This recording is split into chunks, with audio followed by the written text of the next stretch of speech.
So I'll go ahead, call this meeting of the Board of Civil Authority to order. We do have a quorum present. First order of business on the agenda is to designate a polling place and time for the general election on Tuesday, November 3rd. Two options that have been proposed are the Brick Meeting House and the Grafton Chapel. Kim, do you first want to speak to earlier this year for the primary, we used the fire station. For the general election back in 2016, we used the town offices. Do you want to speak to why neither of those locations are an option? Sure. I'm sure everybody's aware of the reasons, but with the whole COVID and complying with the CDC's guidelines, my office, which normally would hold any primaries or general election, is totally insufficient for 6 feet distancing. And I only have one way in and a one way the same way out. So the flow of traffic would not work out. So we moved the primaries and we moved the special school vote to the fire station, a much bigger open area. It was a more controlled atmosphere. With November in the cold air and having large garage doors, there wouldn't be any way of holding it at the fire station. One of the doors would have to be left open. If there was to be a storm come November, the fire station, they really would rather not park their vehicles out in the parking lot for any length of time if we had a storm. And I've also thought about the town shed, but then again, it's the same scenario. It's a one door in, large doors being left open. So I tried thinking of other sources, and the chapel was one of them. They have a handicap access in the back if need be. So I could have them come in one door and out the handicap access. Big open area. Plenty of space. And that was my first option. And then the second one, it was brought to my attention, the Brick Meeting House. I went and looked at it twice. First time not thinking it would work. The second time I did take a look. I think we can make this doable. I think it's a great opportunity to expose the Brick Meeting House to all of the renovations and all the hard work that's gone into it. It was primarily a meeting house in the way beginning, and what way to open it up to is a state election or a local election. It'll be it's got a nice flow of coming in, checking in, and only one-way flow going out. It does have the backside handicap accessibility. It'll be a little bit tricky and challenging to set tables up for counting. So it would be taking the booths down, which we usually dismantle them really quickly while the ballots are being counted. And we would put up folding tables. And I think that would work in all 4 corners of the building. I foresee Michelle and I being up at the top stage, as that's where we'll sit and you come and report your countings. The only downfall was there's no facilities such as a bathroom, which we wouldn't have a bathroom for public use anyways. It would just be for my poll workers. And I was assured that we could probably use the chapel for the bathroom purposes just for my poll workers for the day. And if need be, I mean, if the weather's like this, I mean, what's a little walk down to the office even? I mean, it's not very far. I don't anticipate a lot of traffic, so if we were to give this a trial run, this would probably be the election to do it. Everybody's being mailed a ballot, so it's not like I'm going to have a large flow of traffic. My traffic is mainly going to be someone who wants to drop their ballot off, or it's going to be a new voter coming in. So it's going to be a pretty low-key day. So I'm kind of leaning towards let's give a kickoff here to the town meeting house and give it a try. Okay, so I will open this up to discussion. Wendy. I know when Kim and I talked about this the other day, I thought it was a good idea. I mean, I think we're in extraordinary times now, so this is a great idea for now. I do have questions about it going forward, but that would be for a future meeting, in that it is owned by a private organization. So I'd rather have it at the school in the future if we could go back to having it at the school, because it's a town building. I mean, it belongs to us, and the brick meeting house does not belong to the town. So but for now, I agree. It's a great location for what we need to do now. Are you on mute? We typically would not have the general or the primaries at the school anyways. The only one that we ever have at the school is just town meeting, because school is always taking place during the primaries and the generals, so they're always held in my office. And Wendy, just so you know, the building is presently owned by the Historical Society. That's a private organization, Joe. That's not a town organization. I understand, but it is owned by the Historical Society. I know that. I know that very well. Hey, what about the possibility? I have a question. I like the idea of using the brick meeting house, but what's the possibility of setting tables up in the chapel to do the counting? Well, one of the concerns or considerations for the chapel is, I believe they would want at least a $50 fee for using the facility. That's typically what they charge people who use that facility. Whereas my understanding, the brick church, there would be no charge. And given that we did not budget any funds to expend on for a rental facility for the election, that would be the main concern. Has that actually been confirmed with the church that there would be a fee involved? What I can tell you, Chris, actually, Friday late afternoon, Bill Watson came into my office. Originally, the chapel committee, I believe it was, had stated a price of $150. Then I mentioned, I could understand 50, and they were going to check. They're having a meeting on Wednesday, but then Bill came into my office on Friday and said that they have a volunteer that would clean the chapel for nothing, so there wouldn't be a charge to use the chapel if we decided to use the chapel. Okay. And that was late Friday after. I don't know. My days have been a zoo. So sometime Friday, Bill was in. Okay, good to know. So that I was going to say, consideration. I've worked in both of those buildings in terms of doing repairs and maintenance over the years, so I have some familiarity with them. It seems to me the benefits of the chapel, aside from the lavatory, is the heating and lighting would be better than in the brick church, the brick meeting house. But the brick meeting house is larger, and so there's more wiggle room in terms of setting things up and moving people around. So I'm not choosing one over the other, but I'm just pointing out the differences. Cause, I think the lighting is not real great in the brick meeting house. And I'm not sure what they've got for a heating system over there at this point. Dave, the heating system is completely brand new. They have two hot air furnaces, so that's not an issue. Okay, good.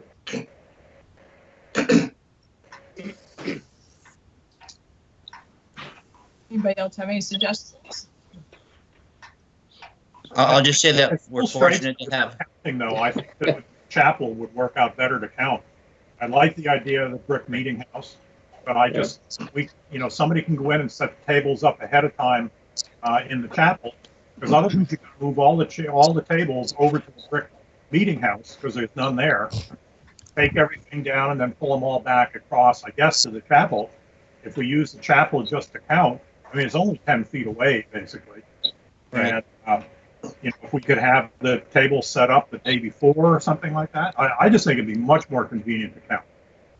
It probably would be more convenient to count, but I just feel as though it would be worth a try to do the town meeting. You're asking Michelle and I then to pick up and move from the brick over to the chapel, or leave Michelle and I over, but then I'm split if there's questions. And then you understand too, you're carrying ballots that have already been exposed back and forth. That's a little bit of my concern also. I think that's a big concern. I think that we're moving ballots from one building to the other, even though I don't see any issue, but it could be construed as one.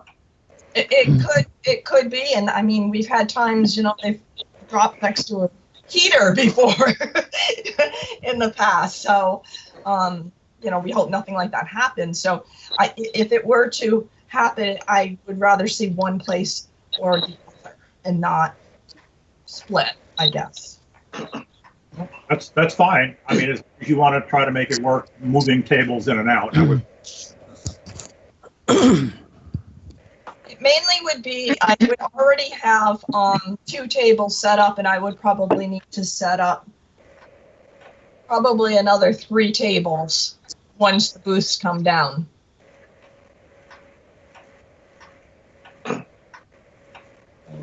I don't know, we can be creative, or we can just go with the open space of the chapel. Like the open space of the church. I agree with Stan's point, but I think either one could work, and and I think we're fortunate to have 2 facilities right here in the village that are available to us. So I thank both the Historical Society and Grafton and the Grafton Community Church for making the offers. So further discussion, please. I make a motion that we use the brick meeting house for the election and counting. Okay. Motion by Joe Polio. Do I have a second? I'll second it. Second, Kathy Ciano. Any further discussion? If there is no further discussion, we have a motion on the floor to designate the brick meeting house as the polling station for the November 3rd general election in Grafton. If there is no further discussion, then I will ask all those in favor of designating the brick meeting house as a polling location for the general election on November 3rd to vote by saying aye. Aye. Aye. Opposed? Aye. Okay, it would appear the ayes have it. Was there an opposed? Al? Did I you? said aye. I said aye. Okay, I think we have a delay then. Okay, all right, I'm just taking minutes. Okay, so the motion is carried. The ayes do have it. The brick meeting house will be the designated polling place for the general election on November 3rd. The polling hours will be from 9 a.m. to 7 p.m. All selectmen and justices of the peace are to be at the chapel no later than at the brick meeting house no later than 7 p.m. on Tuesday the 3rd. The next order of business is to elect a pair of JPs to deliver ballots to ill or physically disabled voters, given this is normally a very light duty, if at all. And this year, since everyone's being mailed a ballot, it will probably be even less. But there is a possibility with a lot of new people coming into town that there could be requests. So do I have either Wendy or Dave, another volunteer? I will volunteer. Sam was in, and he said if you'd like to nominate him too also, he wouldn't mind being one. Nominate him. All right, so we have 2 nominees, Chris Wallace and Sam Battolino, as JPs to deliver ballots to shut-ins if need be. And what is the time frame for that, Kim? Up until the day before, November 2nd. Okay. They would have to be delivered. All right. And tested. Do we need a motion on that? So moved. Do I have a second? I'll Aye, second it. Second, Kathy. All those in favor, vote by saying aye.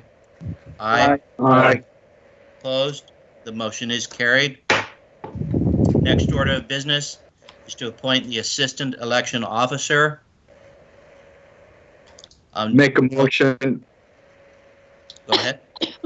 Make a motion that that it be Michelle Dolph. Okay, so we have a motion from Al Sands to designate Michelle Dollop as the assistant election officer. Do I have a second? I'll second that. A second from Dave Ross. Any discussion? She's experienced. Absolutely. Absolutely. If there's no further discussion, all those in favor of appointing Michelle Dollop as the assistant election officer for the November 3rd general election, vote by saying aye. Aye. Aye. Opposed? The motion is carried. Next order of business is to designate a list of ballot clerks. Kim, do you want to speak to that? Yeah, so far I have, that said yes to me is Pat Mack, Nancy Merrill, Michelle Dolliff, Marianne Kearns, myself, Wendy, and Cynthia Gibbs. I have one more to call, so that'll be a determination. Those are who I have for ballot clerks, if you'll accept them. Okay. Do we have any discussion? Kim, do you have any alternates just in case someone is ill or unable to attend? Typically, it's going to be me because in the beginning of the day, I'm like a floater, so I cover for anybody who has to leave their station, and I'm there for questions. The afternoon's extremely quiet, so one person can handle an in and out if they had to. And I'm sure I've got some that I can call upon. Okay. I make a motion, we accept the list as presented by Kim. Okay. Motion by Al Sands. Do I have a second? Second. Second by, was that Joe. Stan? Joe, Joe. thank you. Any further discussion? Okay, if not, all those in favor of designating the ballot clerks as stated by the town clerk, vote by saying aye. Aye. Aye. Aye. Aye. Opposed? The motion is carried. The ayes have it. Next, the list of ballot counters, in addition to all the JPs and selectmen. Kim, do you want to go ahead? Yep, these are outside of any of our Board of Civil Authority members that need to be approved. That would be Bill and Marianne Kearns, Pat Mack, and Cynthia Gibbs. So moved. Second. Okay. Any further discussion? If not, all those in favor of designating the list of ballot counters as enunciated by the town clerk, vote by saying aye. Aye. Aye. Aye. Opposed? The motion is, the ayes have it. The motion is carried. Next order of business is to discuss any other business not on the agenda. Kim, do you want to speak? Yeah, maybe I'll just update everybody if they haven't heard yet how the whole ballot is going in the mailings. As of today, everybody on the active voter checklist in our town will be mailed a ballot. In that ballot's going to be a packet and direction as to what you need to do, and that's brought by the Secretary of State's office. You can fill out your absentee ballot and you may mail it back to my office. You may drop it in my door slot, or they can actually physically come in my office or come on November the 3rd, the latest, by 7 o'clock, and hand deliver it to me. If they so choose to vote in person, we're going to ask them to please bring the ballot that was mailed to them, and then they're more than welcome to walk down the aisle and go to the voting booth and deposit their ballot if they so choose to. If someone were to come to the voting location that has lost their ballot or claims they have not received a ballot, anybody who is in that scenario has to fill out an affidavit stating that they have lost, they've not voted yet in another town, or they never received one, and then I can give them one. And in their packet is also going to be, if they have voted once already, we ask you not to vote again, that this was a mistake. There is a fine attached to it if you are caught.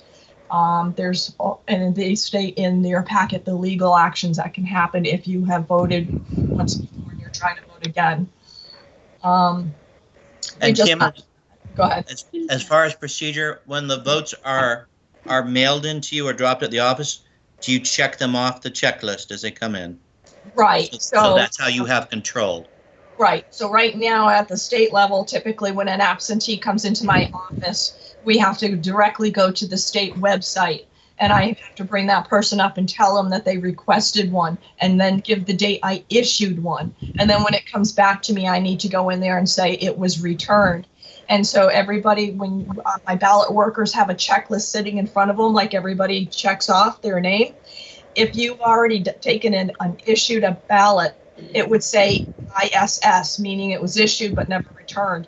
If it was issued and returned, there would be an RET, and that alerts my ballot clerks, you don't give another one because they've already returned. So it's just a matter of I've got to be very diligent on a daily basis, multiple times a day, is go into the system and make sure that I'm documenting everybody that gives me back a ballot. There are towns that are opening their ballots early because they're going to have such an influence of ballots coming in. Like, we're a small town, but thousands of others are going to tabulate them early. I'm still going to wait for the day of voting. I think our day is going to be very quiet. There's no reason I can't spend the day opening them up and then depositing them at that time. Right, and typically we do them all at once, and it has never been an issue, and it's going to be one single ballot this time, so it'll be less complicated. Exactly. I forgot to mention that. This year, JPs, I had the state put the JPs on the back side of the ballot. So we're just going to flip it over. There's no more handing two ballots, no more having to count two sets of counting at the end of the night. It's just going to be one ballot, one side, flip over, and there's our JPs. And our JPs don't have to be counted technically because there's only 5 running and there's only 5 spots. So we can actually declare them winners. Okay, Wendy, did you have I just have a question for Kim. Do you know, is there a date that's been set by the state when everybody should have received their ballot by? They're saying the first week of October. Okay. They should. So really, I was just going to say an announcement could be something like, if you haven't received your ballot by the first week of October, people should talk to you, right? Yeah, and I think I had put that on my website, letting people know what to expect, or I should say on, or my Facebook page. We should probably put it in the Grafton News, to by the first week of October. If you've not received one, please contact me as soon as possible. Yeah. Okay. Thank you, Kim. Kim? Thank you for covering the checks and controls. Could you very quickly, in the last couple minutes we have, cover any special COVID protocols such as masking, distancing at the polling station? It's still gonna stay the same, that everybody that comes in, I'm requiring them to wear a mask. I have sneeze guards already for my ballot clerks. I still only allow 1 person per voting booth, and I have 2 voting booths. And they get disinfected. Another voter cannot come vote until that section has been disinfected, and then they move on. So it's pretty much going to be the same thing that it was for the primaries. It went very smooth for the primaries, very quiet, long day for the ballot clerks. Right. But you have to have them. You just never know. Kim and Wendy, I have something maybe also in the Grafton News. We have a lot of new people who have just moved in here. I don't know how many of them are going to be citizens or residents of Grafton, but maybe a little blurb in the paper too. If you want to register, see the town clerk or something for the election. They might not know the procedure. I don't know if there was any, but there's been 9 sales. So I know one of the sales is living here now permanently. And we do have same-day voter registration. Exactly. Yep. And same-day voter registration, and I've had some come in already, and I have to. We've had some that have transferred from one town to another. Some came into our town. I need to keep track of those because they only sent to our active voters when they pulled the list on September 2nd. So anybody that's either moved or moved in or changed an address as I then need to send them out, and not the Secretary of State's office. It's very complicated this year, but doable, I guess. We'll be flexible. It is, and I think you've covered just about everything. Is there any other business before this board pertaining to the general election or any other matter before we adjourn? Make a motion, we adjourn. Okay, second. Second. Okay. If there's no further discussion, all those in favor vote by saying aye. Aye. Aye. Meeting is adjourned. I have 5:56, and Four. then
Are we all ready? To the top of your head. Okay. I'd like to call the Select Board meeting at 6 p.m. on September 21st, on Monday. To order. First item is to adopt the agenda. Do we have any additions or questions on the agenda? If not, I would entertain a motion to adopt it as presented. So moved. Second. You got to tell me. I can't catch this. Alan, I make a motion. Alan made the motion. I think was it Stan? No. John. John second. Thank you. Okay. All in favor of adopting the agenda, say aye. Aye. Any Aye. opposed? Okay, then we adopt the agenda. The next thing is to approve the minutes of September 7th. Do we have any additions or corrections to these minutes? I've got a couple. Second page, middle of the very first paragraph, it said it's still leaving 125,000 paving. It seems like a lot of money. It may be accurate, but it seemed like a lot. Well, that was what was reported, so I can't change that. If you want to change it, you can. I'm just Okay. wanted to be sure. And then on the third page, second paragraph down from the top that starts vast trails. Second sentence says Tim Morton that there could be conditions. Maybe Tim Morton said that. Second sentence down in that first paragraph. Item 7, oh, I don't know where you are. I have no idea. Third page, first paragraph, second sentence down. It says Tim Morton that there could be conditions. Maybe he said that. I don't have that on mine. I didn't either. Okay, I see it. It's on page 2. On page 2. Page 2. Yeah. Tim Morton said that. Okay, Okay. got it.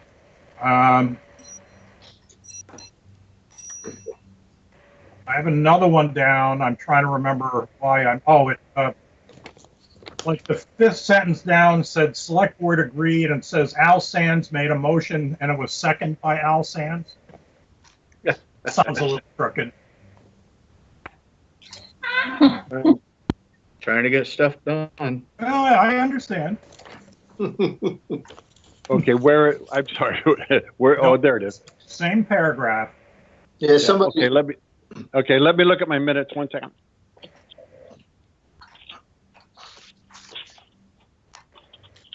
Sounds like the federal government here. Yeah.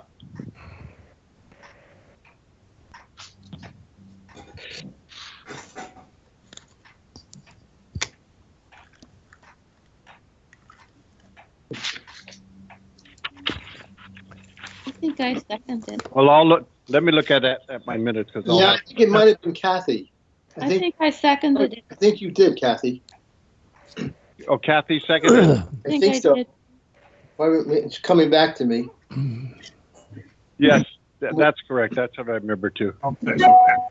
All right. Do we have any other additions or corrections? Yeah. Al? No, I still got something else on paragraph number 14. The select board meeting when Monday follows on a holiday or falls on a holiday. Falls on holiday. Paragraph 14. Falls. Falls, yeah. I'm done. Al, do you have anything? And the only other one I got is page 3, item 10. Item 10. Below the already made. Later on, it says second by Al Sands to give Tim Morton. The Tim should be capitalized. Yeah, got it. Thanks. Any others? If not, somebody make a motion to adopt the amended minutes of September 7th. Oh, So move. Second. Okay, you got that, Bill? John and Stan? Stan. Right. John and Stan. Yeah. All in favor, say aye. Aye. Opposed? Good. Okay. The warrants were down there. When I was down there this morning, everybody had signed it, but I forget, did Kathy? I don't think, did you sign them? Okay. Yeah, I did sign. Warrants have all been signed, yeah. Okay, good. Okay, so that's all approved. Okay. The Brattleboro. The Brattleboro. Whoever's phone is on or whoever's mic's on with the phone, please I'm turn trying it off. to, the Brattleboro Development Credit Corporation has a little story to tell us, so. Thank you. Can you hear me okay? Yeah.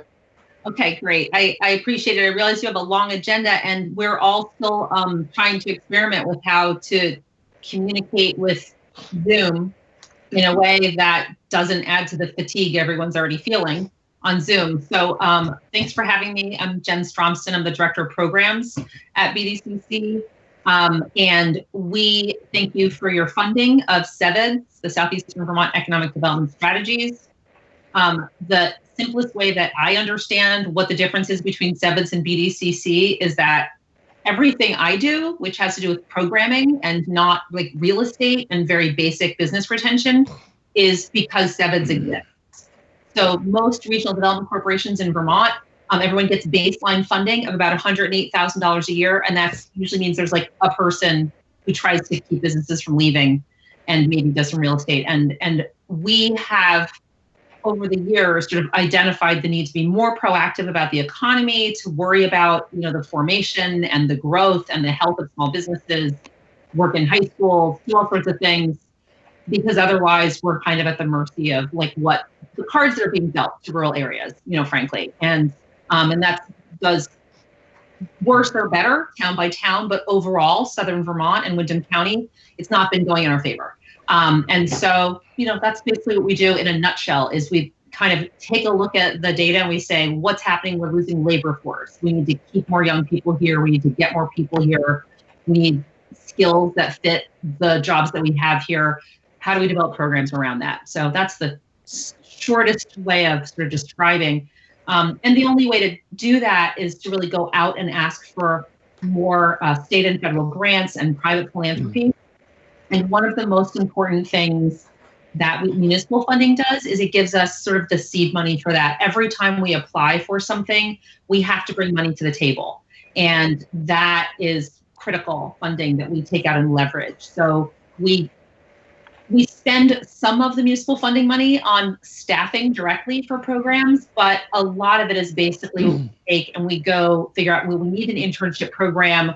We're going to bring this to the state and say, will you match this through the Department of Labor funding so that we can actually have a person who spends time on internships and recruitment. So that's kind of what happens to your money.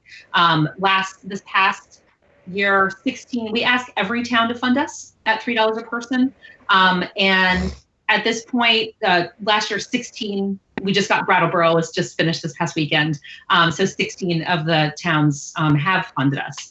And this past year, and it's like 80% of the residents, of the voters in the county. So that's pretty exciting, but it's always sort of a struggle to help people understand how this relates to them directly. Normally, when I come visit a select board, I walk in and I hand you all folders, and it has lots of little flyers about our programs, young professionals, the new welcome wagon work that we're doing to help welcome newcomers to the area. You know, our community facilities, we help communities with things like fire stations or, you know, community halls. And I'm not doing that. I didn't send all those electronically because honestly, you can find that information on our website. And I feel like, again, we're all getting kind of saturated with digital stuff and a little bit overwhelmed with the number of attachments and emails that we're getting. So I really just wanted to touch on the things that we sent in advance. Which were the SEDS, a link to the SEDS, which is the Strategic Regional Plan. It really is how we try to discern what to do with ourselves over the long term. We make decisions at our organization sort of 3, 4, and 5 years in advance about the direction we want to go in.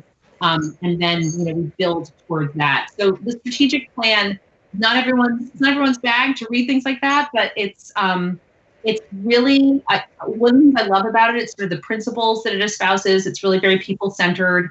And it's sort of about, it's not about growth to change. It's about growth to sort of preserve the vibrancy and character of the region through, workforce and small businesses and community health. Another thing I want to draw your attention to is our annual report that I attached. It's the last year one. I'm almost done writing this year's annual report, and I can give you little tidbits from that. It's just normally our cycle is that I kind of have that done at the end of mid-October. So I'll share that to all of you as soon as it is complete in a few weeks. One of the things that we're really trying to capture the essence of is what a weird year this has been. We have a lot of programming, and much of it was halted because of COVID, because it involves meeting directly with high schoolers and workforce and small businesses. I want to explain what we did with that energy during that time, we actually pivoted all of our program staff who couldn't continue their work to just be connecting with small businesses. And so through COVID, we worked with 444 small businesses. I mean, everything from just staying in touch and getting them onto webinars to kind of learn things about maybe they want to apply to PPP and EIDL for a loan or whatever, through like really working deeply with some of them through some of our USDA-backed lending, helping some of them, a couple of them right now with succession planning, some folks who like this is the last straw and they're ready to get out of their business and helping them do that transition. So that's, small business has really been at the heart of what we've been doing the last few months. We're back up and running with most of our programs in a variety of levels, but like our high school programming is, kind of waiting on the schools to be ready for us to come in, whatever that looks like. Our community-based work, we've done more webinars and trainings, but we recognize that it's something that's usually very workshop and training based, and we go around working lands, financing working lands conference, housing conferences, connectivity summits. Those are, we can only do so much of that online, frankly. The participation for people who are needing to do their work, their civic engagement, their service, this kind of select board meetings online. We're not trying to do every single thing online. We're shifting to more kind of one-on-one assistance to towns and things like that. So all that to say, I have some show and tell like I always would if I came. Like this is the sort of thing that illustrates our high school program, the scope and sequence, and it demonstrates we're trying to get kids from 9th grade from just like dreaming about what they want to be all the way through the point where when they graduate high school, they are polished and professional and know how to put together a resume and tie a tie and, understand some of their career options. And, this is something that we're really proud of because it captures the desires of many educators over the years have been communicated to us, but not having sort of a holistic program. So we've been helping them build a holistic program to help kids get to that place. I'm not sure that folks understand the urgency of this, but the stats in Windham County are that 4 years after high school graduation, like a third of kids have a college degree. So there's this whole issue where kids leave high school and about 2/3 of them, a little more, seem like they're heading off to college. There's a loss over the summer. And by the fall, about half of them are heading to college. And within a few years, a lot of them have left school. And they may complete it later on. But that's just, it's really important to us that we help you understand that our work is data driven. And, we're not pushing career development in the schools just because we think, it's a nice thing to do. We are really concerned about what's happening with kids who are not getting enough sort of content and training around how to pursue different career goals. And we're also seeing good jobs go begging. We're seeing jobs in manufacturing and production and in healthcare fields and things like that. So we're really trying to connect kids up, not just with the idea that they need to think more carefully and prepare more carefully for careers, but also with very specific examples of pathways they can pursue to make a living, more than a living wage, to make a good wage, here in Windham County.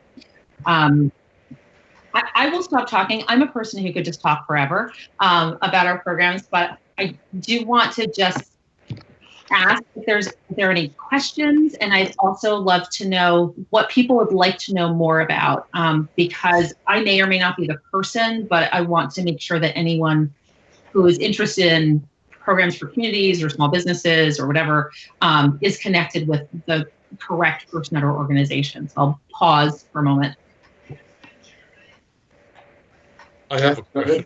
I'd like to know more information about specifically Grafton. You've mentioned a lot about businesses, career opportunities, webinars. What are you doing for Grafton? Yeah, so there's two answers to that, right? So one of them is we run a thing called the Southern Vermont Economy Project, and it's just about community stuff.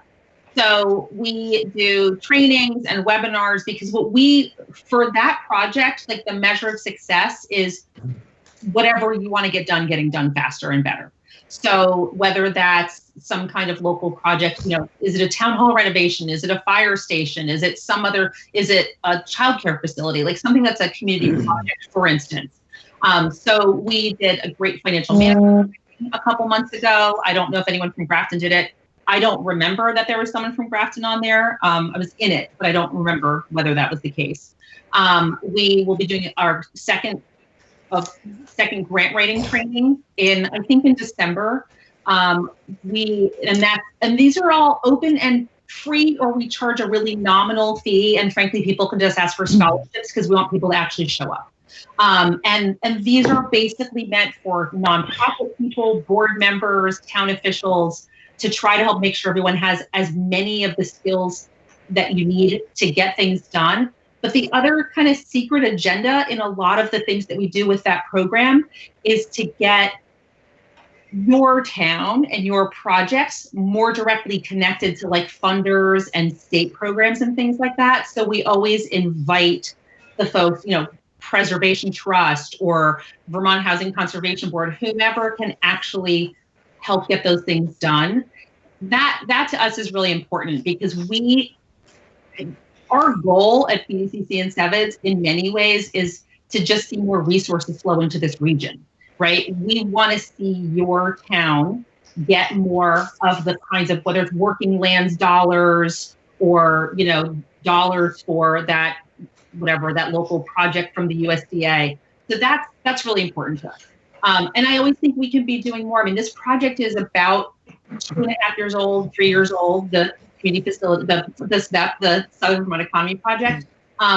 It's something where like every time we do an event, someone comes and they're like, I didn't know you had this thing, So we have all these webinars and trainings, and that's one piece of it. A different way of thinking about it is, it's the high school work. I mean, that is touching, specific. And I don't have this year's data. I'll have this by February, sort of by town of where kids are coming from. But, by our town report time in January, February, I'll have from the schools breakdown of like kids by town that are in our program. So I don't have that for you yet. But I recognize that is like very, those kids are the kids that matter to you, right? The other thing I'm going to say is, like, I know that there's not a ton of employment in Grafton, but if you're like any other town in Southern Vermont, about half the households in your town rely upon employment outside of your town, and that's not true of everyone.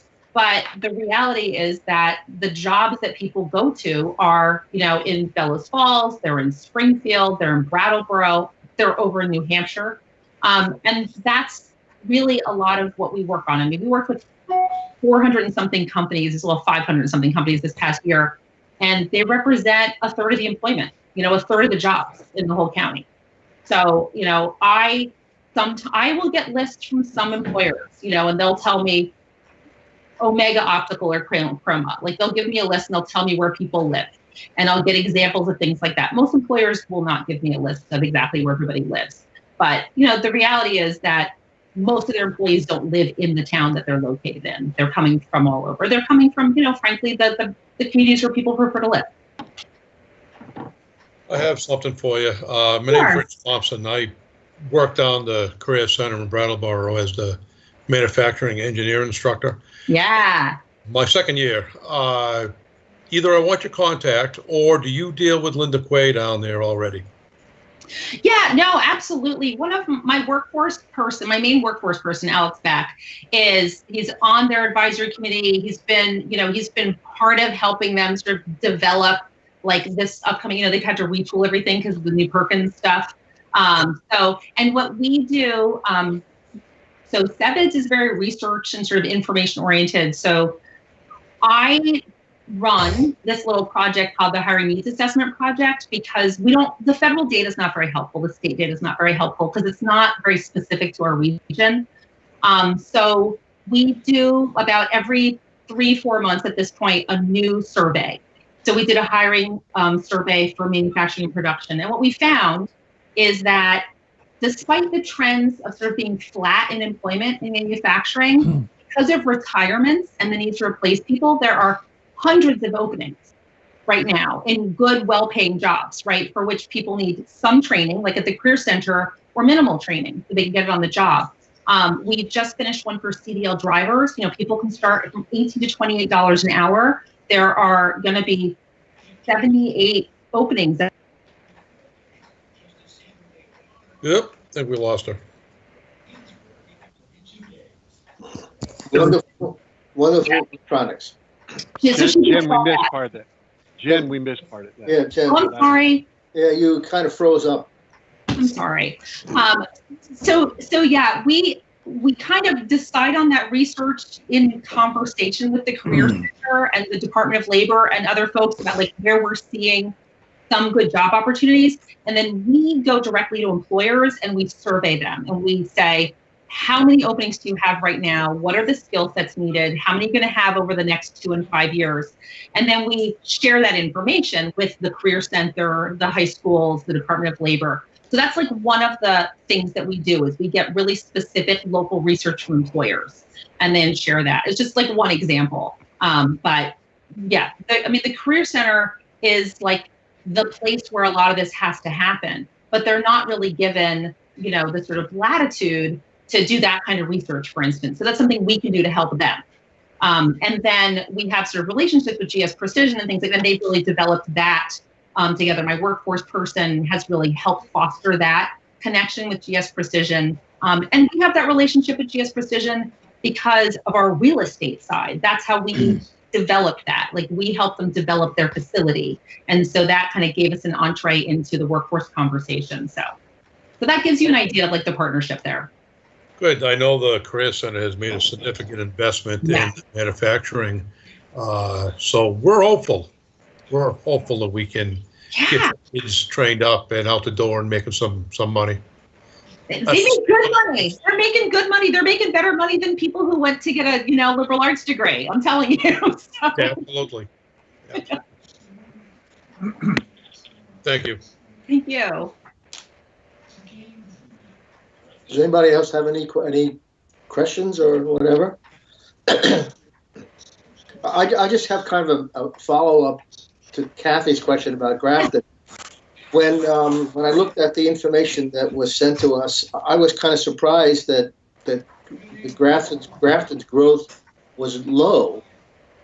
But for other towns in Wyndham Regional, I was surprised that we actually had some growth. I was amazed on how many towns actually didn't have any growth whatsoever. Right, or shrunk. And one of the things that I think, and I know you work with the Wyndham Foundation. I hope you do. My boss does. The Wyndham Foundation, and I was talking to a fellow selectman today, and the Wyndham Foundation is the key to Grafton's success and growth, because they're the largest employer. And I had a meeting with the president or the CEO, and they have a situation right there, and I don't know how you can help them, but I'm going to bring it up, is they need to revise their Act 250 because the pond down there is being underutilized.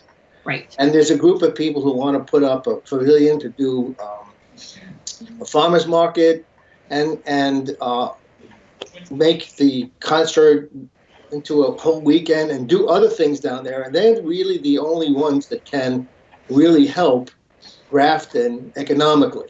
Yeah. And I know that you can't get their Act 250. They have to make that decision.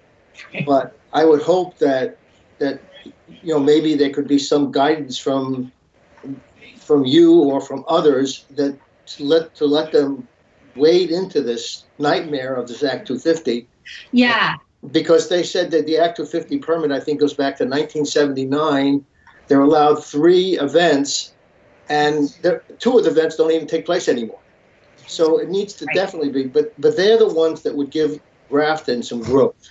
Yeah, absolutely. And I should name the elephant in the room, because the Wyndham Foundation is the elephant in the room. So, and that's really, I think, at the last Selectboard meeting visit, that was my boss, the director of BDCC, Adam Grinold, came and he's really the person and he is in close contact with them. And that's the level of relationship. I mean, frankly, when you have an employer of that level of importance, that kind of business retention and assistance work, that's what my director spends his time on.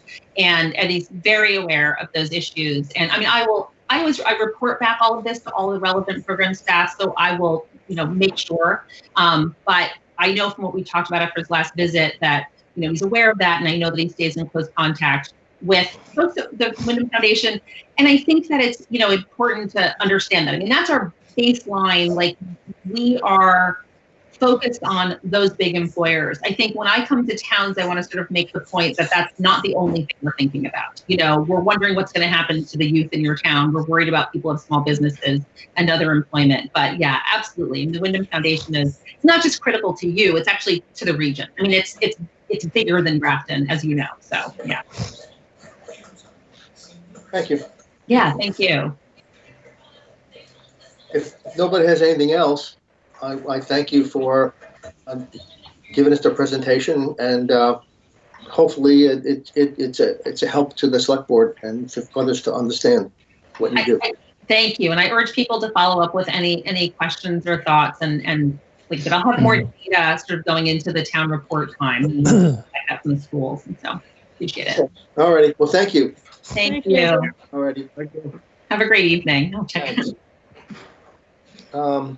I saw Danny. Is Danny on yet? Oh, you are. Yes. How are you Yeah, doing, yeah. Danny? Good. Are you surviving? Yep. Good. So, you want to give us a little report, if you can? So I haven't really been at work much since the last meeting, but I do know the paving was done. Mike and them went up and checked on it and said it come out good. The 911, that's Bill on Anderson Road. I could just simply say we're not going to do that till after the election. It might cost too much, and it might even invalidate some votes. We're not going to take the chance, so we're not going to do anything with Anderson Road or any other addresses until after the election. Yeah. As far as the work schedule, we're going to be Wednesday back up in the Village Park working on getting the road roughed in. Hopefully Wednesday and Thursday. We got a couple more culverts, and Mike this last week has been working on some of the Better Back Road grants on Cabell Road. How's the roadside mowing? Is that almost completed? David's just about done with that. We'll be real close by the end of the week of having that all done. Hey, Danny, what was the bill on that tractor? Did that somebody come out and do all that work here, or did that machine go somewhere? On the over the rail mower? Yeah. When did you get the bill? Just recent come in? We just signed it today. Oh, wow. That was done probably back beginning of the summer. They came right to the shop to do that. That was like $800 or something like that. Yeah. They came and readjusted the clutch in it, and we had some electrical problems going on They did that then? in the mower that we couldn't figure out. And I got to have, that was on the tractor end of it. I got to have someone to come on the mower because we got a couple of release valves that have been giving us problems, and we've played with them, but we can't seem to get it figured out. Got a meeting. Hey, Danny, what was the second thing before the work on the better roads? What road were you working on before? We're going to be working up the Village Park. Yeah, okay. Oh, I see. Oh, yeah, that's what you said. Okay, thank you. And we got a couple other, couple of culverts, 2 culverts left to do. One on Eastman Road and one on Fisher Hill yet to do this year. Okay. And the other thing I have is somebody had been into the garage over the weekend. I don't know who, but the lights were left on, and the guy said they noticed that some of the stuff in the shop was not left the way it was when they left. So I don't know who it is that got the key, but someone had been in there over the weekend. Well, there's not too many people who have the keys. I know I have one, and I didn't go up there. And Stan, do you have a key? No. No. Alan, do you have one? I do, but I was in the north lane. All right. So I think it's important to figure out who's going to get in there, because Kim has a list of all the keys. Yeah. Does the cemetery have one? No, I don't think so. Was Eric in there at all for EMD checking out when we were down with VTEL, Bill? Not that I know. We didn't notice anything missing, but the lights were on this morning and some of the doors on the equipment were left open. So just a good heads up on it, I guess, for now. Okay, maybe you should go, meet with Danny when he comes back or something and see who's got these keys. Yeah, I'll go through the list tomorrow. I'll be back to work on Wednesday and Thursday and part of day Friday. Okay, I'll talk to you on Thursday about it. All right, sounds good. Okay. Anything else for Danny? If not, let's go on to Kim with the clerk's report. Well, I'm happy to say that the bills went out and money's coming in. So I'm much more relieved. We're going to be okay. And pretty much during the BCA meeting gave an update on how elections are going. And for those who are here that were not on the BCA, that the election will be held at the Brick Meeting House. Oh, I did receive the grant for digitizing our records. I'm going with the COT system. It's called COT system. And what it entails is scanning all of my land records as far back as we can go. And once they're scanned, they go live onto a website called Record Hub. And it allows researchers to be able to sit at home and actually do their researching rather than making a physical trip into my office. And we still will get paid for this. We pay a yearly fee of $160 a month. Well, it's not a yearly. We pay $160 a month for the use of them with a 5-year contract. And then we get paid $1 for each page that a researcher takes from the website. So we still have some income coming in from it. We didn't lose it. We're going to lose the $4 an hour vault charge that I usually charge when they come in. They sit there for any length of time. It's a very quick turnaround. We just found out we got the grant. I've had 4 phone calls and about 4 emails today. They want us up and running and live by October 13th. So it is a lot of migrating indexes and stuff I've already had scanned because I've kept all of our records up to date. I've already had them digitized just for preservation purposes, but now since I've done all that and it was used for preservation purposes, they're actually going to migrate that into digitizing it for the record searches. So it's paying for itself. It's doing what it should have done, but even more. Can you make that deadline, Kim? We have to, because the grant requires us that by November, I have to have 5 years from now back 5 years online ready to go. And then I have until December to use whatever money's left in the grant to actually go as far back as I can. So built into the grant, I've also asked for an assistant to work an amount of $2,000 to bring my assistant and both my assistants and scan as many documents as I can and using those funds to pay for it. So it's not actually coming out of the town's funds from the grant. And if I could get a 40-year search, that's typically what researchers like our 40-year searches. If I could get 40 years online, that's going to be awesome. I'd like to get everything from our surveys to our PTTRs, anything that a researcher would need, I'd like to have it available. So I've asked Michelle and Wendy to come in and also do it because it's been rough at the office just with taxes and this happening and it's in the elections. It's been a lot lately. That's about it for updates. Yeah. Oh no. Sullivan Powers was here last week. Our outside auditor. So Jenna was here. Typically they like usually to book Monday, Tuesday, Wednesday, but they've only stayed on a Monday and a Tuesday. This year they booked a Monday and a Tuesday and they only stayed a Monday. I was able to, in August, send everything, July and August, electronically to them of their request. It's usually about 40 items that they're requesting of me.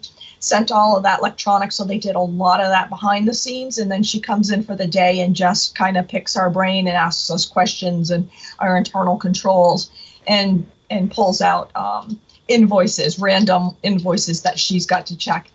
And she was able to do it all in one day.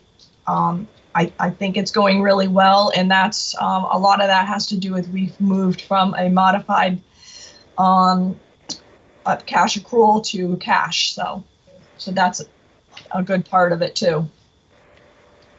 Yeah. Kim, did I see that the school had a surplus and it wasn't accredited to this year? Yeah, that's a whole another thing I was dealing with last week. Is I had brought up at one of our pre-town meetings that there were still funds left over from the Athgraft school. It happened to have been an Athgraft account. It was a Grafton account and a Grafton money market account. All three accounts totaled $92,000. So when I brought it up to Jack in February and I brought it up at the meeting, they made it sound as though that was going to be, oh yeah, that's already been considered and Westminster has such and such amount of money. I've not seen any action on the account when I'm online, and then I started getting dormant account notices from the bank. So I brought it to the new business manager's attention, Flora. I was sending it to Teresa. She was out of the office, so I moved it to Flora. Flora being brand new, we talked. I gave her a little bit of background. She got right on it. I did ask, is this going to be designated specifically to Grafton's budget, Grafton's portion, and then Grafton? She said most definitely, even though we've missed 2 budget processings without it. So she's going to bring it up to the board. I'm not really sure where it's going to go from there, but they are fully aware, Chris Pratt, the select board, and Jack, that yes, there is $92,000 sitting there waiting to be used.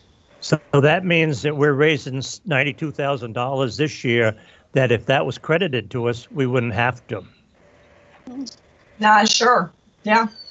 That was kind of my point. Not only was it for the year prior, but the vote that we just had in June, it was not applied to that vote either.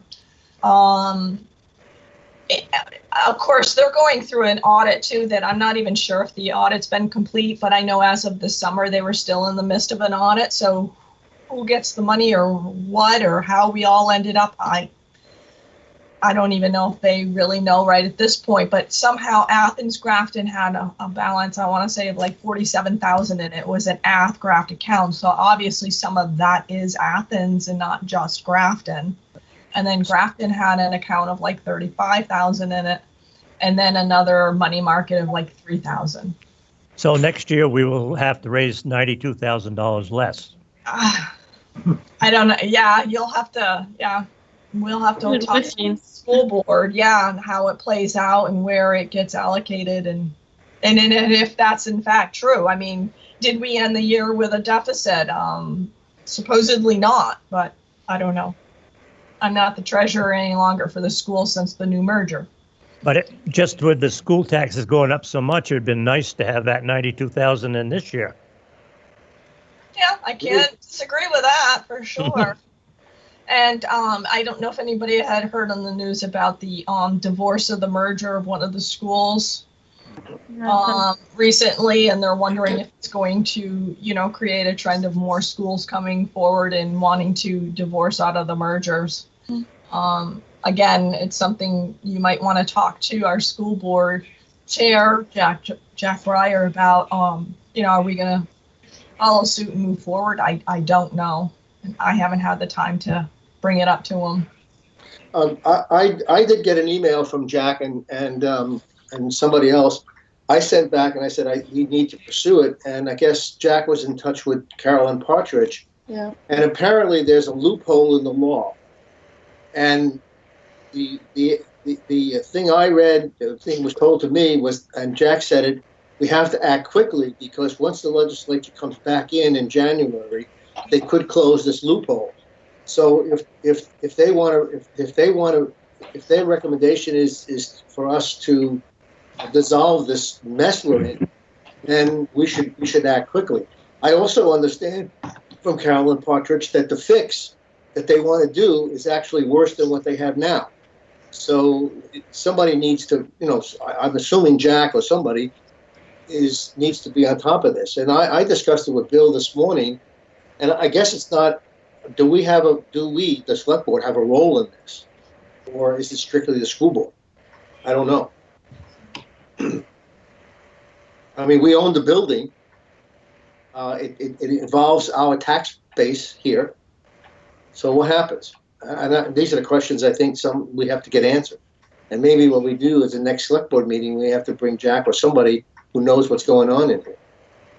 Yeah, I've already asked, after talking to Jill this morning, I've already asked Larry Slason 3 different questions. That's one of them, to find out where we stand on things. And I have not heard back from him yet, but it was late this afternoon, so. Yeah, and one of the questions raises me is that, is this a school board decision, is it a select board decision, or does the town have to vote on this? I don't know.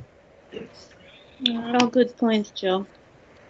So, but anyway, I think we all have to be aware of it, and I didn't see anything in the latest legislative news about this, but I'm sure Carol, maybe we need to contact Carolyn Partridge. She's certainly in favor of it, I know that, of course, of the Wyndham situation. So, anyway. I wish I could tell you more, and then there is nothing to know other than that is a loophole, and we have to make a decision whether we want to in or out. It would get out from West, and I understand also Westminster wants to pull out as well. So, who knows? Okay, anything else on with Kim? You all set? Anybody got any questions for Kim? Yeah, just curious, Kim, did I understand you? You're going to do the voting at the Brick Church House now? Yes. So you won't need the firehouse? No, I won't need the firehouse. We were concerned about whether it be storming or the large doors being open when it's cold. Yep, okay. So we won't. Eventually, select board, sometime in the next couple of weeks, I'm going to send you, start the budget processing. So I'll send your worksheets to you. And then whatever Joe's got or you guys have planned on how you're going to meet or how you want to work on them, it's up to you. But at least I'll distribute them in an email to you. So you'll have those worksheets to get started on. You have plenty of time to ask any questions, okay? Good. Okay. Anything else of Kim? Okay, let's move on to the next one, which is the Brick Meeting House.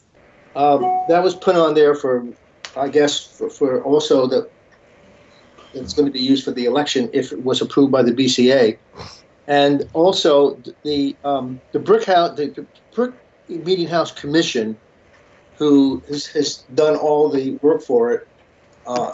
As you know, offered the building to be used as a church, and the community church, for whatever their reason was, decided not to. So the building sits there, and there's a great desire for the commission to let the town use this building for anything they want to use it for, i.e. select board meetings, budget meetings, forums, anything you want. And it is an asset.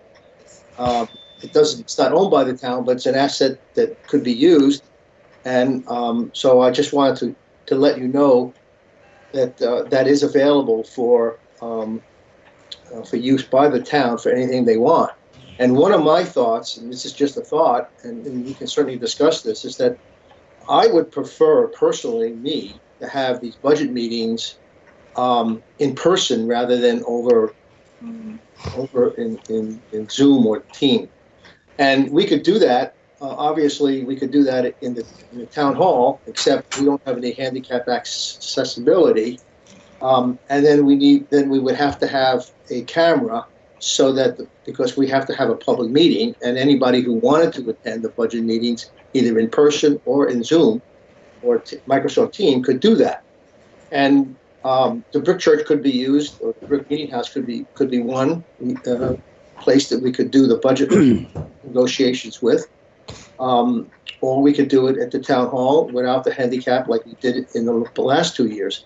So it's up for discussion, but it's certainly available for whatever the town wants to use it for, with no charge. I think that's a great idea. So I don't think we have to. I don't think we have to decide the meeting place today for the budget.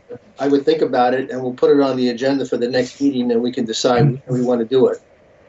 I have a projector that I haven't used in 20 years that could be used by the town. I could give it to the town so that they could, you could have the Zoom meetings on there, and Bill has a couple of ideas. We could, have the blackboard or the whiteboard and various other things. So why don't we kind of think about it, and we'll put it on the agenda for next week and decide, or next meeting, and decide how we want to handle the budget negotiations. Okay. So I have a little different thought that I'd like people to consider between now and next meeting.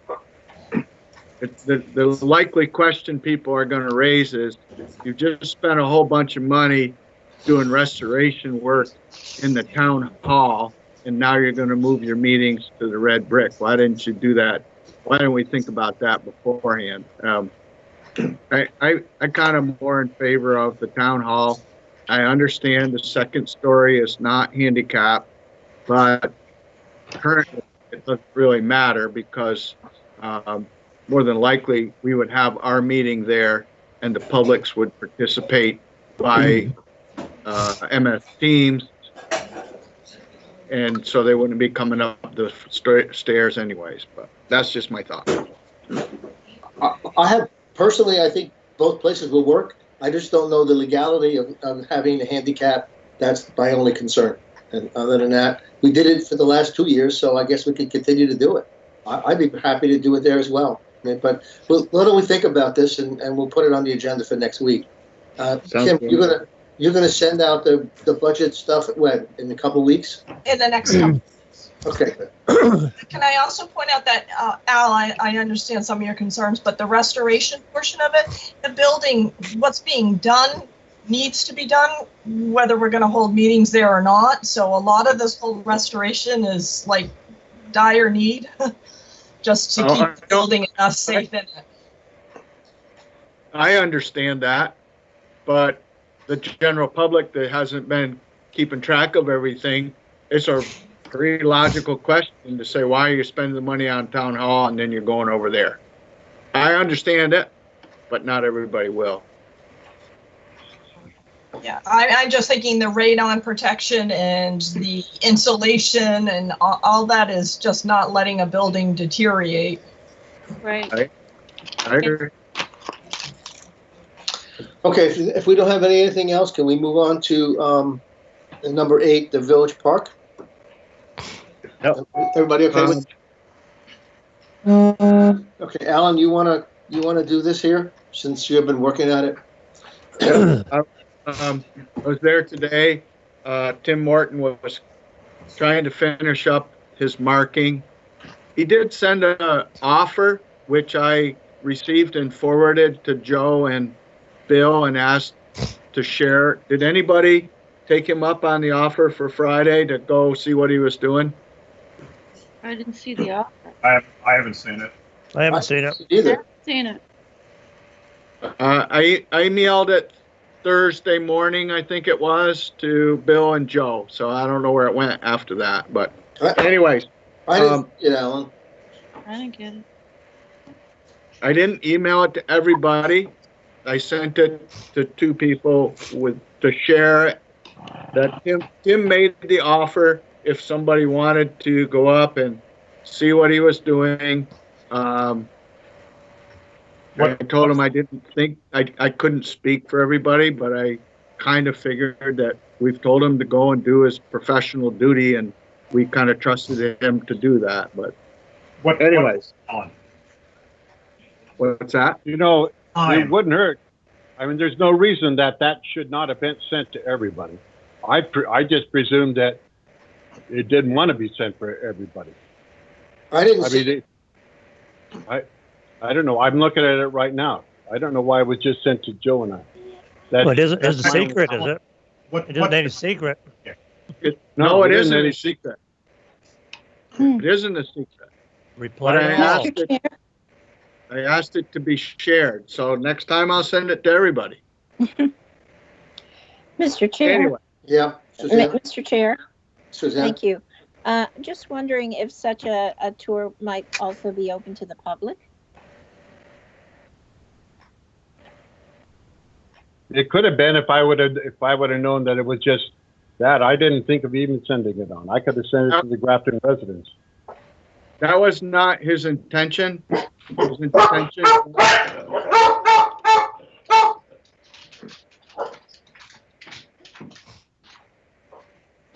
It was his intention to make that offer to the select board. It wasn't meant to be a public showing. And I'm just honoring what he offered. All right, Alan, what So- time would you imagine that meeting would take place up there? It was an offer. He was going to be working there on Friday, this Yeah. past Friday. So he sent the thing. I'm in Island Pond and I read the email. I sent it to Bill and Joe Oh, asking, okay? it's this past So- Friday. Yes. Oh, yes. okay. Well, we're late. Yeah, and I didn't see it, so. So I assumed it got shared and was wondering if anybody took advantage of it. I wished I hadn't brought it up. Sorry. So this morning, I was there. He was finishing up marking. He commented on the work that's been done on the landing and how much he feels that has, it was a good call on our part to do that. He says that really should help us in what people are willing to pay for the product there. When they don't have to go and do the landing, it's already in there for them. It means they could start a job in the middle of the winter without having to do preparation. It should generate more money because it saves them some money. So good investment on our part. He doesn't have the dollar value or proposed dollar value. He should have that he should have some better idea in a couple 3 days of what the marking should generate. And then, of course, it all depends on, once we put it out to bid, what people are actually willing to pay for it. But he'll have some idea of what market prices are. The site clearing and the work Danny's been doing, we should be cutting the last few trees probably Thursday. And those are some saw log trees that we've worked around.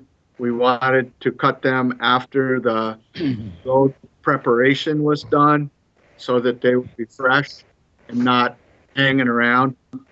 Those should generate money for us because they'll take them over to Peter Durgan.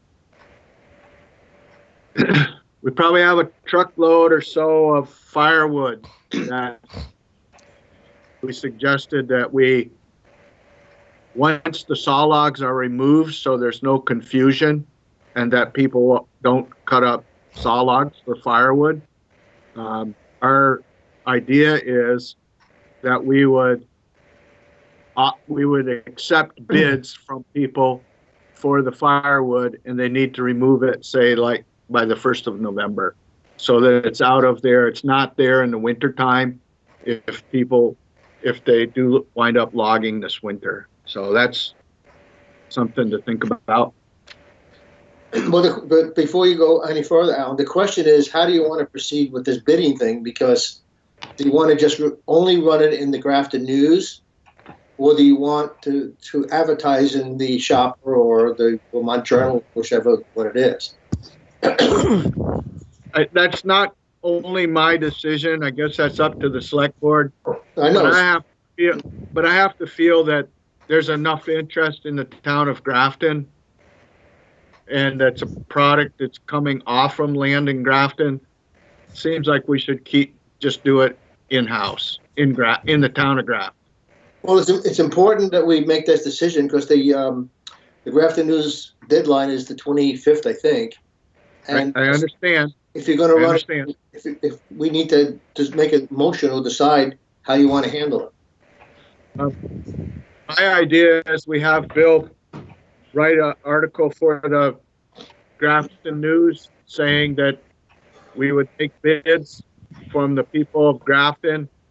Anybody that's interested to purchase the firewood logs, nearly 20-foot lengths of firewood. They can pick them up and move them to their own location. Whether they hire a log truck to move them for them, or if they have to commit themselves to move it. What I don't want to happen is for somebody to say, oh yeah, I want the firewood. They go there, they cut up a little bit, and they never finish it, and it's in the way. So I want somebody that is going to follow through with it, get it out of the way. Alan, what's the volume? How much is there? I think that there's a log truck, maybe possibly 2 log trucks, loads of 20 foot. Well, how would you bid in? How would you bid on this? People can go and look at it. They can determine themselves how much is there and what they're willing to pay for it. Okay. And we can accept the high bid, or, you know, like most of our contracts, we say we can refuse, but we could accept the high bid or whichever one we want. Alan, would it be cleaner if you just put a figure out there at $150? I don't know what a log length cord of wood is worth nowadays. If you just put out a figure and say, there it is, pay us $200 and it's yours. All right, but what if you and I both come forward with that amount of money? Then what? We limit it to the numbers of cords that you have. I don't want to get in the position of I'm telling them there's 10 cords there and they get there and there's only 8, or I said there's 10 and there's 15. I would prefer, here's the pile of wood. What are you willing to pay for it? And let people decide what the value is themselves. And it's all or nothing. I don't want to, okay. You buy part, I buy part, somebody else buys part. Okay. I just like to lump sum it. Yes. Okay, that's my proposal. So you want somebody to just go out and just pick up the pile and take it away. Yeah, and if they want to share it, that's their own business. They can share it on their own property. Yeah. If they want to go in with a couple buddies or father, son, or whatever, that's fine. But what I don't want is for Danny Taylor to take it, or somebody, somebody else to take it, and to say, oh, well, so-and-so should have, I just want it to be clean. That we had a process. If one of us happens to pay the most amount of money for it, we should be able to buy it. No, I thought you were going to go after somebody wanted 3 cords, somebody else wanted 5 cords. Okay, then that makes sense. I don't want to get into that. Yes, no, that makes sense. So somebody want to make a motion so we can get this thing in the ground? This is all well and good. You haven't identified the wood or trees or anything that you're selling. Are they all going to be marked? Are they going to have a red line on them? What? When we take the saw logs away, it will be the pile of wood that's left. That's why I want the saw logs out of there first. So what's left is what's available. Okay, and where is that? Right this minute, they're on the access road and in the what's going to become the parking area. When we're done, it will be a pile. Currently, it'll be spread out now. It'll be at the landing or the parking area or whatever. Probably at the parking area. Not if I'm going to write the thing for Thursday. you're going to tell me exactly where it's going to be and what they're going to be bidding on right now, so I can write it for Thursday. Yeah, and we have to have a date too of when they can view it. Because if you can't have somebody go up there tomorrow and look at it, because I mean, you can vote on it tonight, and then Al, you got to write it up and give it to me in time for me to get it to her on Thursday. That's all. Yeah. I would leave it till the next meet now. we can do that too. Okay. All right, let's Mr. Chair, let's Mr. Chair. pass it to the next meeting. But Suzanne, if have we something? leave it to the next meeting, it'll be too late for the, won't it be too late for the Grafton News? Yeah, we'll go in this. It'll go into November, and then you're already too late. Why does it have to wait? Why don't we just make a vote on it? And Alan knows what's going on. I'll make a motion now that we go along with Alan's suggestion about having the wood that's already cut. It's going to be in a pile.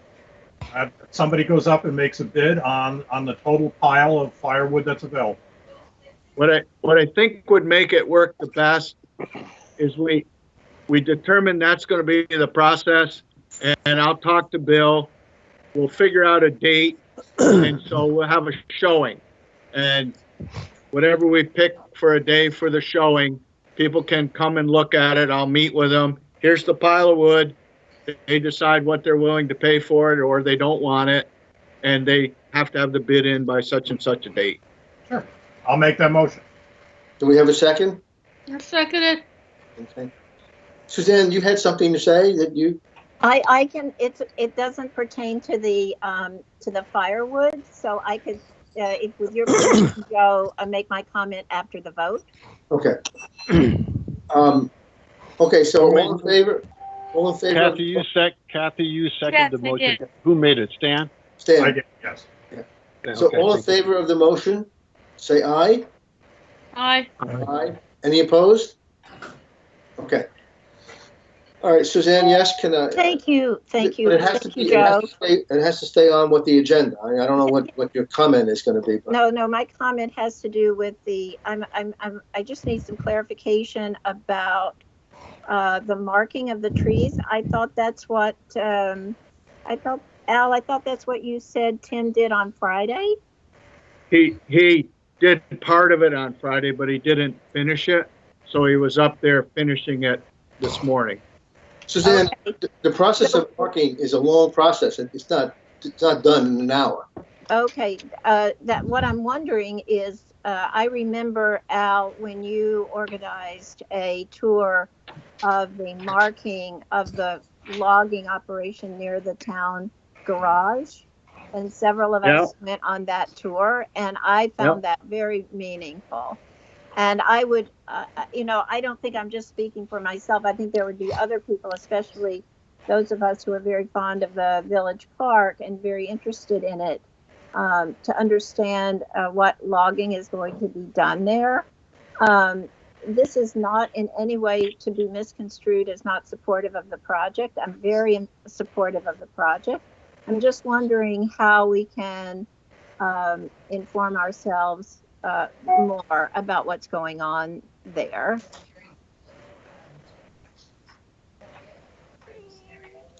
Well, Suzanne, Al, if you agree, why don't we address this at the next meeting, since it's not on the agenda, and give us a chance to how you conducted, somebody conducted it originally at the town garage. So Yeah. I wasn't a selectman then. I don't know how you did it. So maybe you can let us know and we can talk about it next meeting. Well, the Great. next meeting would be good because we'll have some numbers as far as value. Tim should have his numbers by then. Okay. Bill, you want to make a note of that so that we can put that on the agenda for the next meeting? I've got it. Thank you. There's only one problem. There's only one problem with the next meeting. The next meeting will be Should be the 5th. Yeah, it'll be the 5th of October. If I'm really lucky, I'll be back by then, and we'll be able to address it at that meeting. It's very possible that I'll still be in the Northeast Kingdom. Well, Alan, the trees aren't going to go anywhere, and the marks are not. So we do it the following meeting. I mean, we can discuss that.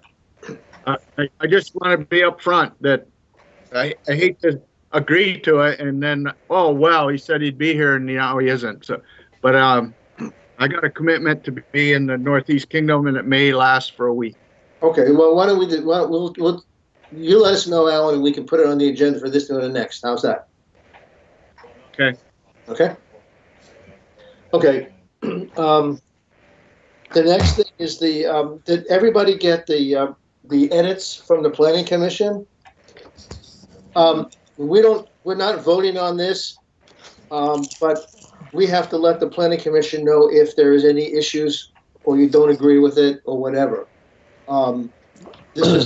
They have to formalize this, and they have a complete process to do. All we need to make sure tonight, so that they can proceed, is that if everybody agrees with these changes or edits that they have done. So is there anybody who has a question about any of them? Alan and I looked at them. It was what we had met and what we brought to the board. So I think they actually did accomplish what we asked them to do. Obviously, there were other things. They made other changes that really did not affect the issues that were at hand. So. They accomplished everything that we talked about, and actually did some more things than we talked about. And the more things that they did is probably is going to raise an issue. If you look on the second page, I don't want to get to discussion because that's not what this meeting is for. If you're going to go in discussion, we have to. You can do that at a public hearing. Yeah, we can't discuss. Otherwise, this meeting is only for us to say, and if we don't like it, then we don't give it to them. No, and all they want that for is to see where they stand, because you can go to their planning commission meeting and change anything you want in 30 days when they have the public hearing, or you can go tomorrow night and make suggestions. But I'm afraid that you guys start discussing it, everybody's going to think you had a public hearing on the town plan, which this is not designed to do. That's all I'm saying. You guys can do what you want. This is a very touchy situation because we really don't. This is not our bailiwick. We made a suggestion to them. They came back and they want to know from us did they do the suggestions that we did? That's all we should do. I would say this proposal agrees with the suggestions that we made. Does everybody agree with that? I didn't see any issues that I would have been concerned about. Kathy, you okay with that? Yeah, I am. And John? Yeah, okay. So we don't have to make any motion, and we just agree now that Bill will send this back to Dave so that they can proceed with their process. Should we tell them that we reviewed it and we Bill have a problem, some kind of a favorable endorsement? Right. Assuming Bill will send it back, that the select board agrees. Thank you for making the edits. Please proceed. I mean, that's how I think it should be done. That's fine. Okay? All righty. Yep. Okay. The next item is the fire pond, and I just wanted to what happened is you everybody I think has seen the contract. Oh no, it's the water. Oh, sorry, I missed one. We took the fire pond off there. There's nothing to discuss on the fire pond. Okay, so why is it on here? Yeah, an old one. Okay, I don't have it. Yeah. All right, Suzanne, you wanted to discuss about this here. Thank you very much for time on the agenda. I am representing the Water and Wastewater Study Commission. And as you all know, we serve at the pleasure of the Select Board. Stan is actually an ex officio member of our commission. And tonight, I just wanted to bring up 3 points to you quickly. First of all, we are ready to begin the next phase of our study, which is to gather data about current state wastewater management in the village. And to that end, we have developed a survey for property owners in the village. And we've had an iterative process. We've really worked hard to make this survey yield the results we need and also make it simple for people to take.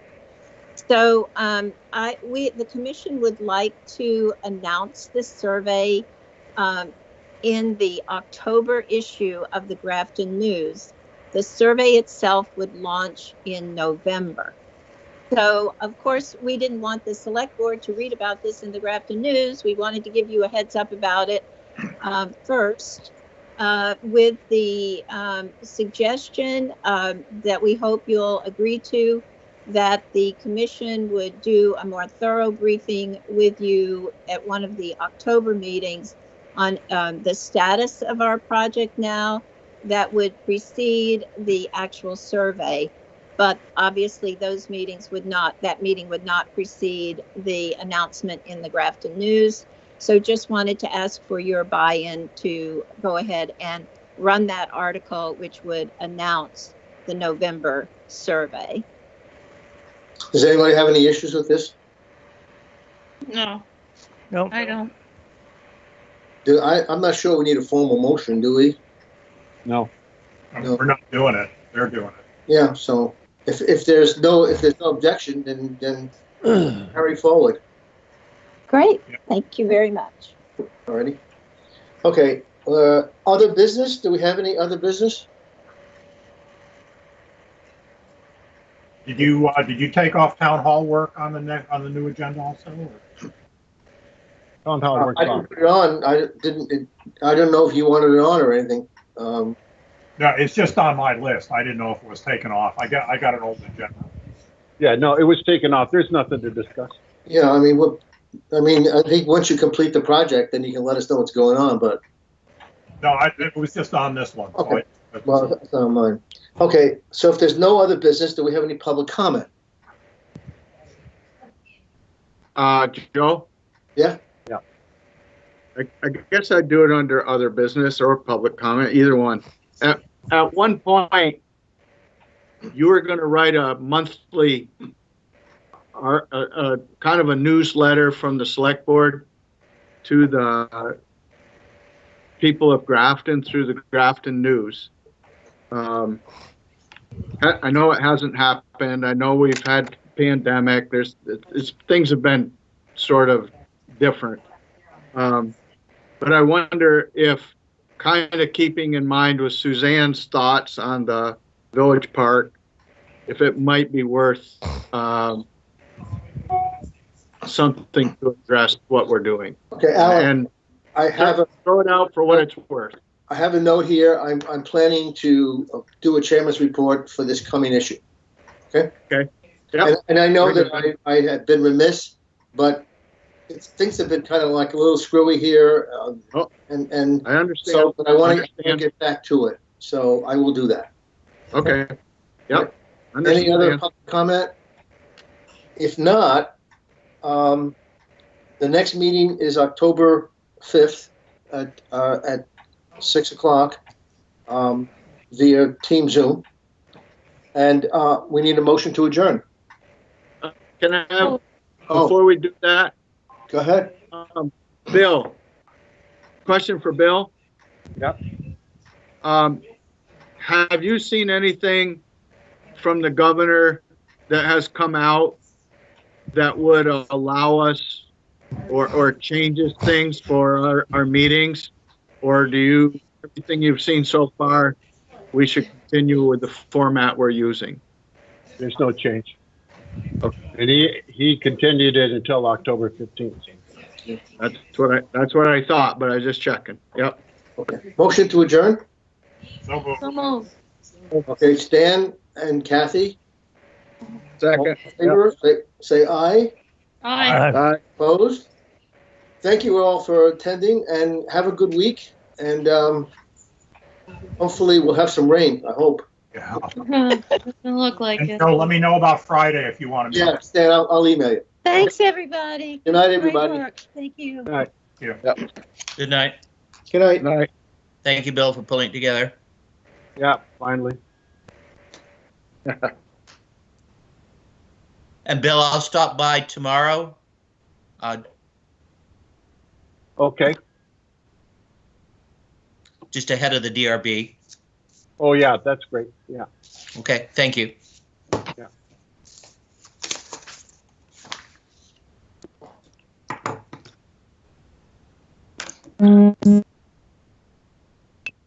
Okay, so I am going to go. Okay.